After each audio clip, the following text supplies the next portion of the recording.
ایک لمحہ تھا جب زمین نے اپنی جگہ چھوڑ دی، آسمان نیچے آ گیا اور زمین اوپر اٹھ گئی۔ پتھروں کی بارش شروع ہوئی اور ہر پتھر پر ایک نام لکھا تھا۔ وہ نام اس شخص کا تھا جس پر وہ گرنے والا تھا۔ صرف کچھ گھنٹے پہلے تک جو لوگ ہنس رہے تھے، مذاق اڑا رہے تھے، اپنی طاقت پر غرور کر رہے تھے، وہ اب اپنی موت کو دیکھ رہے تھے۔ لیکن اب کچھ نہیں ہو سکتا تھا۔ دعوت کا وقت گزر چکا تھا، توبہ کا دروازہ بند ہو چکا تھا اور عذاب آ چکا تھا۔ یہ کہانی ہے قوم لوط کی، ایک ایسی قوم کی جس نے اتنی بری طرح اپنی فطرت کو بدلا کہ اللہ نے ان کا نام تک مٹا دیا۔ اور آج ہزاروں سال بعد بھی جب اس قوم کا ذکر ہوتا ہے تو لوگ کانپ جاتے ہیں، کیونکہ یہ صرف ایک پرانی کہانی نہیں ہے، یہ ایک خبردار ہے۔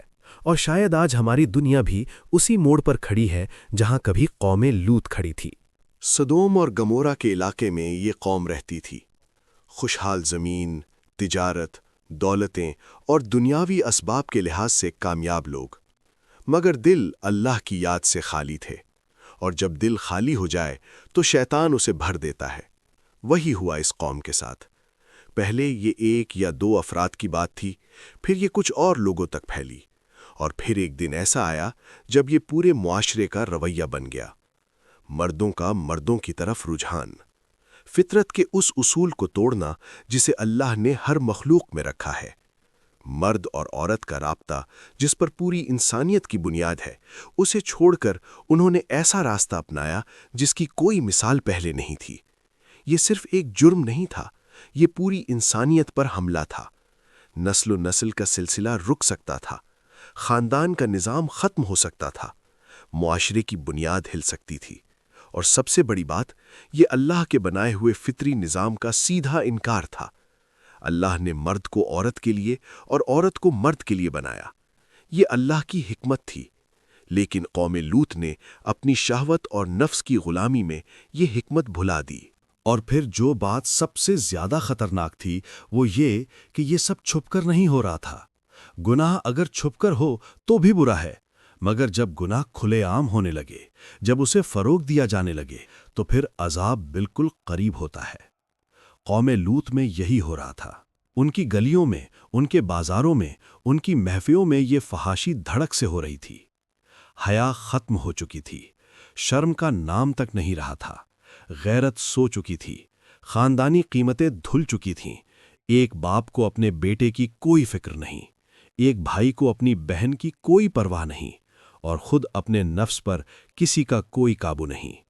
جب حیا چلی جائے تو پھر انسان اور حیوان میں کوئی فرق نہیں رہتا، بلکہ حیوان بھی اپنی فطرت پر قائم رہتا ہے، مگر انسان اپنی فطرت سے بھی گر جاتا ہے۔ اور یہ لوگ صرف اپنے گناہوں تک محدود نہیں تھے، وہ دوسروں کو بھی اذیت دیتے تھے۔ مسافر جو ان کے شہر سے گزرتے وہ بھی محفوظ نہیں تھے۔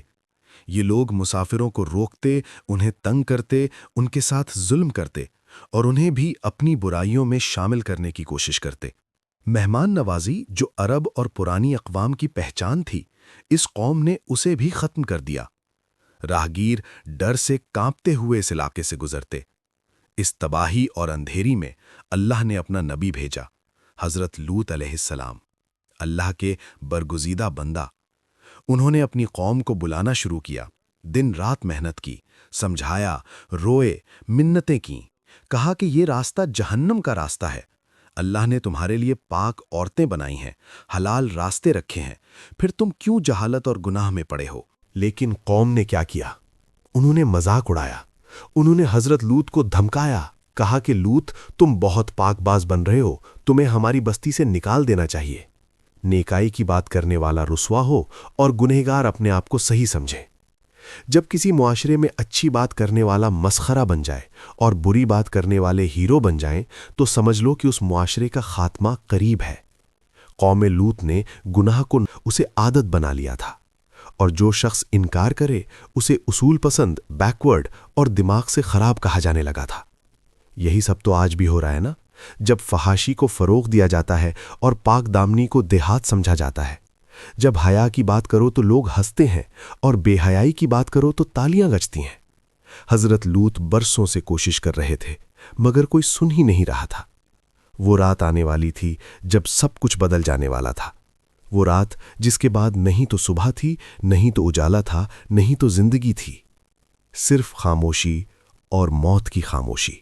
اس رات کچھ مہمان حضرت لوط کے گھر آئے، حسین صورت، انسانی شکل میں، مگر یہ کوئی عام انسان نہیں تھے، یہ اللہ کے فرشتے تھے، حضرت جبریل اور ان کے ساتھی۔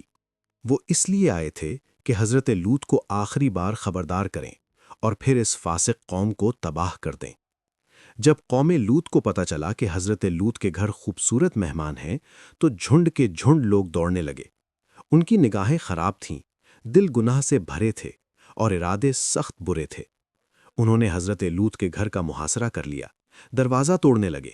حضرت لوط دروازے پر کھڑے ہو گئے، انہوں نے منتیں کیں، یہ میرے مہمان ہیں، اللہ سے ڈارو، مجھے رسوا۔ انہوں نے اپنی بیٹیوں تک کی پیشکش کر دی، لیکن قوم اتنی بے شرم ہو چکی تھی کہ کچھ اثر ہی نہیں ہوا۔ حضرت لوط کا دل بیٹھ رہا تھا، وہ بے مدد محسوس کر رہے تھے۔ کاش میرے پاس کوئی طاقت ہوتی یا کوئی مضبوط سہارا ہوتا۔ اور اس وقت فرشتوں نے اپنی حقیقت ظاہر کر دی۔ انہوں نے کہا کہ ہم اللہ کے فرشتے ہیں اور یہ لوگ ہمارا کچھ نہیں بگاڑ سکتے، لیکن ابھی ایک رات باقی ہے اور اس رات کے بعد عذاب آنے والا ہے۔ فرشتوں نے حضرت لوط کو حکم دیا کہ آپ اپنی فیملی کو لے کر رات کے آخری حصے میں اس شہر سے نکل جائیں، اور جب نکلیں تو کوئی پیچھے مڑ کر نہ دیکھے، ایک لمحے کے لیے بھی نہیں۔ صرف آپ کی بیوی کو یہیں چھوڑ دینا ہے، کیونکہ وہ بھی اس قوم کی طرف ہے۔ حضرت لوط کا دل ٹوٹا، مگر اللہ کا حکم تھا۔ صبح کا وقت تھا جب سب شروع ہوا۔ سودوم اور گمورا کی بستیوں میں لوگ اپنی نیندوں سے جاگ رہے تھے۔ کچھ لوگ ابھی تک اپنی رات کی محفلوں سے لوٹ رہے تھے، بازار سجنے لگ گئے تھے، زندگی رواں تھی۔ کسی کو خبر نہیں تھی کہ اگلے کچھ لمحوں میں کیا ہونے والا ہے۔ حضرت جبریل علیہ السلام نے اللہ کے حکم سے اپنے پر کا کنارہ زمین میں لگایا، اور پھر جو ہوا وہ آج تک انسانی تاریخ کا سب سے ڈراونا منظر ہے۔ پوری بستی اٹھی، زمین اپنی جگہ سے ہلی، عمارتیں، گلیاں، بازار، گھر، سب کچھ، ہزاروں ہزار لوگ، سب اٹھنے لگے نیچے سے اوپر کی طرف۔ زمین آسمان تک پہنچی اور پھر اس زمین کو اتنی سخت پٹخ دیا گیا کہ وہ الٹ گئی۔ نیچے کا حصہ اوپر آ گیا اور اوپر کا حصہ نیچے چلا گیا۔ مگر ابھی ختم نہیں ہوا تھا۔ آسمان سے پتھر برسنے شروع ہوئے، ایسے پتھر جو مٹی سے پکے ہوئے تھے، اور ہر پتھر پر ایک نام لکھا تھا، اس گنہگار کا نام جس پر وہ گرنے والا تھا۔ اللہ کا انصاف اتنا تیار تھا کہ ہر شخص کے لیے اس کا حصہ مقرر تھا، کوئی بچ نہیں سکتا تھا۔ پتھروں کی بارش میں جو بھی بچا تھا وہ بھی ختم ہو گیا، اور پھر خاموشی چھا گئی، صرف موت کی خاموشی۔ وہی بستی جہاں کچھ گھنٹے پہلے لوگوں کی ہنسی گونج رہی تھی، اب قبرستان بن چکی تھی۔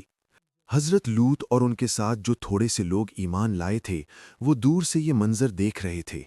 ان کی آنکھوں میں آنسو تھے، دل بھاری تھے، مگر یہ اللہ کا فیصلہ تھا۔ آج بھی اس جگہ کے کھنڈرات موجود ہیں، ڈیڈ سی کے قریب۔ سائنٹسٹس کہتے ہیں کہ یہاں کسی زمانے میں ایک تہذیب تھی جو ایک عجیب جیولوجیکل ڈیزاسٹر کا شکار ہوئی، مگر قرآن کہتا ہے کہ یہ کوئی نیچرل ڈیزاسٹر نہیں تھا، یہ اللہ کا عذاب تھا، اور وہ آثار آج بھی موجود ہیں تاکہ آنے والی نسلیں عبرت حاصل کریں۔ مگر سوال یہ ہے کہ کیا ہم عبرت حاصل کر رہے ہیں؟ آج جب ہم اپنے گرد دیکھتے ہیں تو کیا وہی منظر نظر نہیں آتا؟ فحاشی کو جس طرح سے کھلے عام فروغ دیا جا رہا ہے، حیا اور غیرت کا جس طرح مذاق اڑایا جا رہا ہے، کیا یہ وہی نشانیاں نہیں ہیں؟ Media, internet, social platforms, ہر جگہ فحاشی کی بھرمار ہے، گناہوں کو گلوریفائی کیا جاتا ہے۔ جس طرح سے ڈے سینٹ رہنے والے کو عزت دی جاتی ہے اور پاک دامنی کو دیہاتی کہا جاتا ہے، جو لوگ دین کی بات کریں انہیں بیکورڈ اور پرانے خیالات کا کہا جاتا ہے، بالکل ویسے جیسے قوم لوط نے حضرت لوط کو کہا تھا۔ جس قوم نے بھی حیا کو تیاگا، فحاشی کو اپنایا اور فطرت کے خلاف راستے چلے، اللہ نے اس قوم کو برباد کیا، چاہے قوم لوط ہو، قوم عاد ہو یا قوم سمود۔ تاریخ گواہ ہے کہ ایسے معاشرے کبھی قائم نہیں رہتے۔ حضرت لوط کی دعوت کیا تھی؟ پاک بازی، حیا، انصاف۔ انہوں نے کہا کہ اللہ نے تمہارے لیے پاک عورتیں بنائی ہیں، ان سے نکاح کرو، حلال راستے اپناؤ، اپنی شہوت کو صحیح جگہ استعمال کرو، مہمانوں کا احترام کرو، مسافروں پر ظلم مت کرو، معاشرے میں انصاف قائم کرو، حیا کو اپنی پہچان بناؤ۔ یہ دعوت آج بھی ہے۔ اسلام کی تعلیمات یہی ہے۔ نکاح کو آسان بناؤ، فحاشی سے بچو، حیا کو زندہ رکھو، فطرت کے مطابق زندگی گزارو۔ مگر کتنے لوگ سن رہے ہیں؟ کتنے لوگ پرواہ کر رہے ہیں؟ زیادہ تر لوگوں کو لگتا ہے کہ یہ پرانے زمانے کی باتیں ہیں، اب دنیا بدل گئی ہے۔ لیکن یاد رکھیے، دنیا چاہے جتنی بدل جائے، اللہ کا قانون نہیں بدلتا۔ گناہ آج بھی گناہ ہے، فحاشی آج بھی فحاشی ہے، اور عذاب آج بھی آنے والا ہے اگر راستے نہیں بدلے گئے۔ اللہ کے نبی نے فرمایا کہ قیامت کی نشانیوں میں یہ بھی ہے کہ فحاشی اور بے حیائی کھلے عام ہوگی۔ مرد مرد سے اور عورت عورت سے مل جائے گی، گنہگاروں کو سپورٹ ملے گی اور نیک لوگوں کو دبایا جائے گا، اور یہ سب کچھ ہم اپنی آنکھوں سے دیکھ رہے ہیں۔ ہم اپنے بچوں کو، اپنی نسلوں کو اس عذاب سے بچانا چاہتے ہیں تو پھر ابھی وقت ہے۔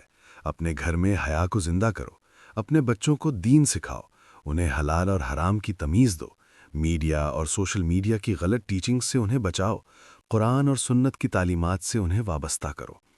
قوم لوط کا عذاب اچانک آیا تھا، ایک رات اور ایک صبح کا فرق تھا۔ کل تک لوگ ہنس رہے تھے، آج وہ ختم تھے۔ ہمیں بھی یہ سوچنا چاہیے کہ اگر ہماری موت آ جائے تو ہم کس حال میں اللہ کے سامنے جائیں گے۔ جس طرح قوم لوط نے اپنے نبی کی بات کو ٹھکرا دیا، اگر ہم بھی اپنے نبی حضرت محمد صلی اللہ علیہ وسلم کی بتائی ہوئی باتیں اور اللہ کے احکام کو ٹھکرا دیں تو پھر ہمارا بھی انجام وہی ہوگا۔ اس کہانی میں ایک روشنی بھی ہے۔ اللہ نے حضرت لوط اور ان کے ساتھ ایمان لانے والوں کو بچا لیا۔ اللہ اپنے سچے بندوں کو ضرور بچاتا ہے، مگر شرط یہ ہے کہ بندہ سچائی پر قائم رہے، گناہوں سے توبہ کر لے اور اللہ سے مدد مانگے۔ یاد رکھیے، قوم لوط صبح اٹھتی تھی تو سوچتی تھی کہ آج بھی ایک دن ہے اپنی زندگی کا۔ انہیں پتہ نہیں تھا کہ وہ ان کی آخری صبح ہے۔ ہمیں بھی پتہ نہیں کہ ہماری آخری صبح کب ہوگی، تو پھر کیوں نہ ہم آج سے ہی اپنی زندگی بدل لیں، کیوں نہ آج سے ہی توبہ کر لیں، کیوں نہ آج سے ہی اللہ کی طرف پلٹ آئیں۔ زمین الٹ جانے سے پہلے، پتھروں کی بارش شروع ہونے سے پہلے، عذاب آنے سے پہلے ابھی وقت ہے۔ اللہ کے دروازے ابھی کھلے ہیں، توبہ کا دروازہ ابھی بند نہیں ہوا۔ مگر جب عذاب آ جائے تو پھر کچھ نہیں ہو سکتا۔ جیسے قوم لوط کے ساتھ ہوا، ویسے ہی ہمارا بھی انجام ہو سکتا ہے۔ اللہ ہمیں ہدایت دے، ہمیں صحیح راستے پر چلائے اور ہمیں اس عذاب سے بچائے۔ آمین۔ اگر آج رات اللہ ہمیں صرف ایک موقع دے اور کل صبح سب کچھ ختم ہو، تو آپ کس چیز سے سب سے پہلے توبہ کریں گے اور کیوں؟ کامنٹ میں ضرور بتائیے۔